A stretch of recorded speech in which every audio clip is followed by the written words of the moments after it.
Olá, crianças, tudo bem com vocês? Vamos para a nossa terceira aula de filosofia com a turma do 5º ano. É a nossa última aula de filosofia do ano de 2021. Nós iremos concluir o nosso livro 4, capítulo 2, os pré-socráticos e a curiosidade sobre o mundo, páginas 247 a 251. Os itens abordados serão a filosofia em Mileto e filósofos com ideias opostas.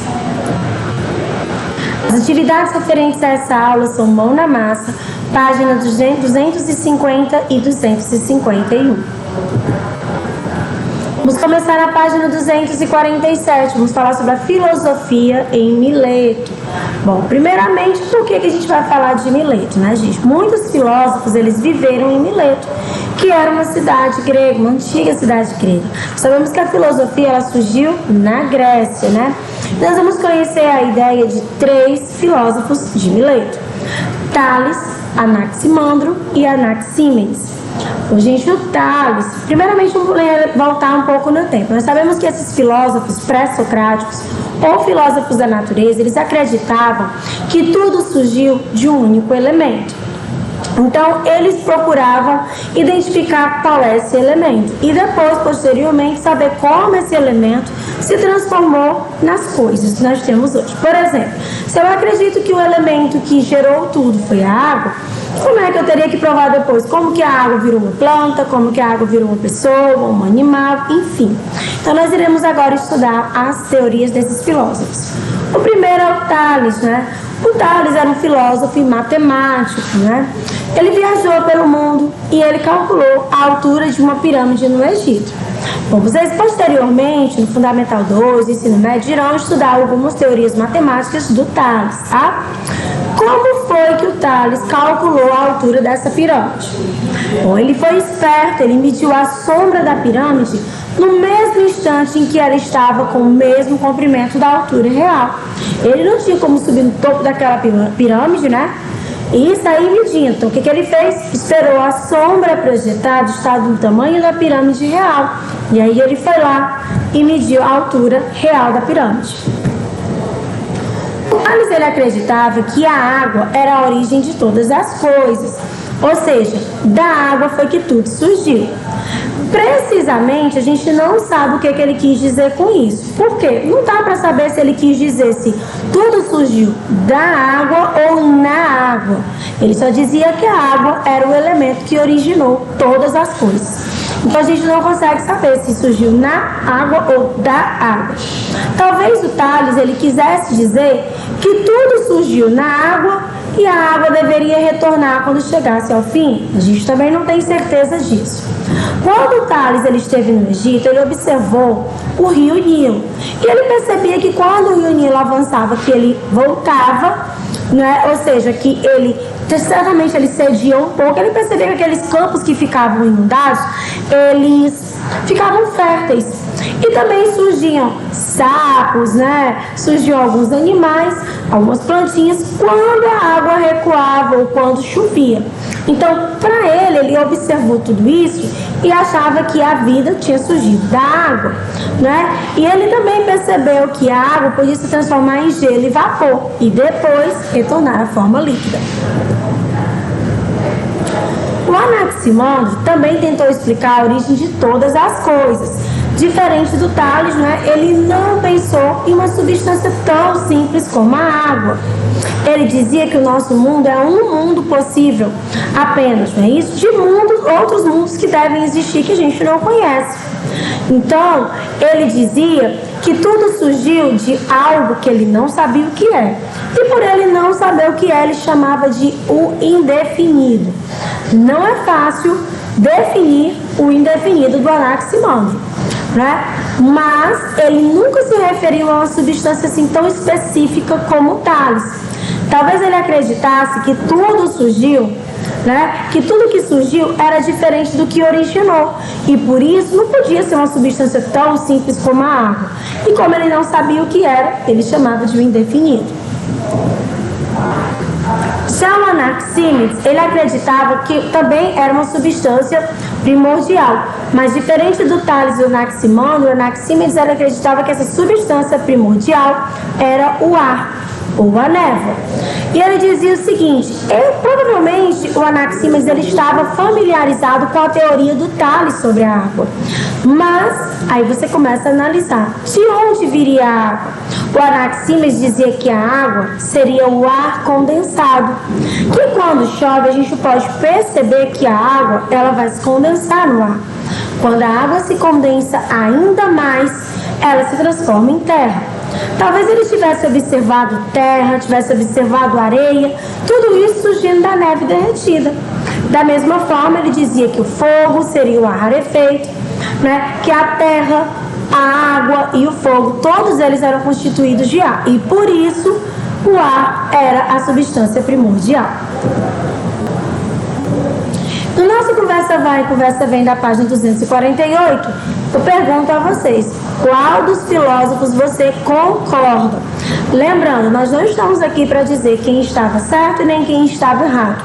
Não é isso. Nós estamos aqui para analisar a teoria de cada um. Cada um teve a sua teoria e justificou a sua escolha. Eles disseram por que escolheram aquilo, né? Com base nas observações. Então, a gente vai aqui analisar cada um e entender, pensar em qual que vocês mais concordam e por quê. Teve alguma teoria que vocês não entenderam? Se vocês não entenderam, vocês podem perguntar para que a gente possa dialogar sobre isso e entender melhor. E vocês têm ideia de algum outro elemento que possa estar presente em todas as coisas? Porque eles analisavam que estaria presente em tudo, que seria o que é a substância primordial. Vocês imaginariam qual é o elemento que está presente em tudo? Qual seria esse elemento? Agora nós iremos estudar os filósofos com ideias opostas, né? Existiam outros filósofos em outras cidades gregas e em suas colônias. Esses filósofos, eles também buscavam compreender o mundo em que viviam, princípio de tudo, transformações da natureza. A gente vai conhecer dois deles, Parmênides e Heráclito.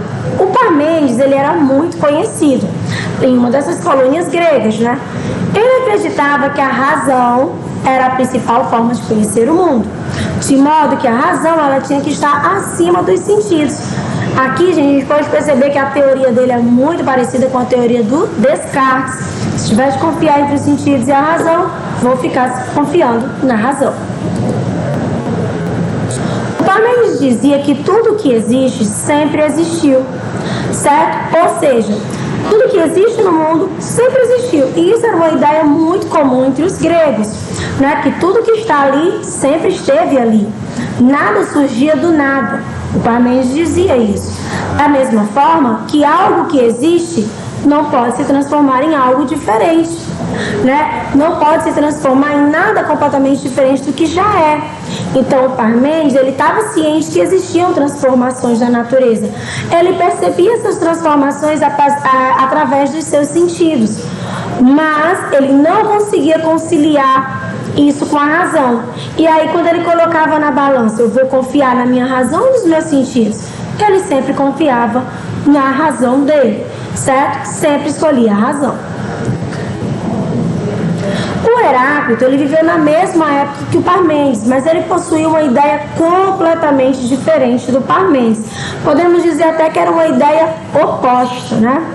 Quando observava a natureza, o Heráclito ele também percebeu as transformações e baseou o pensamento dele nessa questão. Talvez pudéssemos afirmar que o Heráclito ele apostava mais nos sentidos do que o Parmênides, né? Ele dizia que tudo flui, tudo está em movimento, que nada é para sempre. Por isso, quando a gente vai se banhar no rio, a gente nunca está se banhando no mesmo rio. Por exemplo, eu entrei no rio. Na segunda vez que eu for entrar no rio, eu estou diferente. Eu posso ter mudado aí meus pensamentos, minhas características físicas, e o rio também vai estar diferente. Então, já houve ali diversas mudanças, não é isso? O Heráclito ele também apontava que o mundo estava cheio de contradições. Mas essas contradições, elas eram super importantes. Exemplo, eu jamais vou saber o que é gozar de boa saúde se eu não adoecer. Por quê? Se eu sempre estou saudável, para mim aquilo é uma coisa comum, normal. Mas se eu adoecer, aí sim eu vou saber o que é ter saúde, porque eu vou conhecer o oposto da saúde. Se não tiver fome, eu jamais vou me contentar, por exemplo, quando eu terminar uma refeição. Por quê? Porque eu sempre vou estar comendo. Mas quando eu souber o que é fome, aí eu vou me contentar ao terminar uma refeição, porque eu conheço o oposto. Mesma coisa com relação à paz. Eu não vou valorizar a paz se eu nunca tiver uma guerra, para saber o que é o inverso da paz. Eu não vou conseguir jamais valorizar, por exemplo, o inverno, não é isso?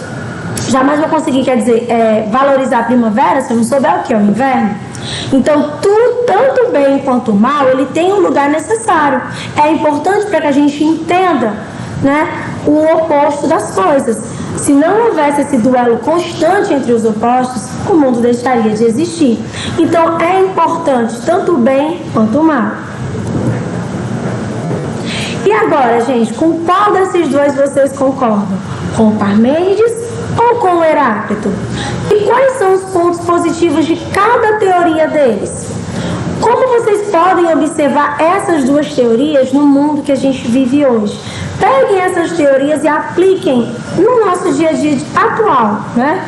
Para que vocês possam entender como essas teorias se comportariam atualmente. Página 250, mão na massa. Vocês irão anotar aqui os pontos que vocês concordam com a teoria do Heráclito e do Parmênides. Citem exemplos para explicar melhor a opinião de vocês. Coloquem aqui os pontos que vocês concordam. Segunda questão. Na segunda questão, vocês irão assinalar, certo? Com qual dessas teorias vocês concordam totalmente, ou pelo menos em algum aspecto. A gente tem aqui a teoria do Tales, do Parmênides, do Heráclito, do Anaxímenes e do Anaximandro. E depois vocês vão explicar por que vocês concordam com essas teorias, as quais vocês assinalaram. Terceira questão. Bom, a gente teve uma longa caminhada, não é, com relação à filosofia em 2021. A gente falou sobre liberdade, nós falamos sobre a questão do consumismo, falamos agora sobre os filósofos, né, como surgiu a filosofia. Enfim, nós tivemos diversos assuntos dentro da filosofia. E vocês vão escrever agora qual foi a experiência mais marcante, qual foi o assunto que vocês mais se identificaram dentro das nossas aulas de filosofia. E na quarta questão, vocês vão lembrar de todos os filósofos que nós já falamos. Vocês vão aí lembrar do Descartes, Jean-Paul Sartre, Platão, Aristóteles, os filósofos também pré-socráticos, o próprio Sócrates. Nas nossas aulas de liberdade, nós falamos de vários filósofos. Tentem lembrar e identificar qual deles é o preferido de vocês e por quê. Bom, gente, eu vou ficando por aqui, né? A nossa última aula de 2021. Espero encontrá-los no próximo ano. Eu sei que vocês vão para o sexto ano, mas encontrá-los aqui nos corredores da escola. Espero que vocês tenham gostado das nossas aulas de filosofia, que vocês façam excelentes provas, né? Que vocês tirem excelentes notas. Um grande abraço e até a próxima. Tchau, pessoal!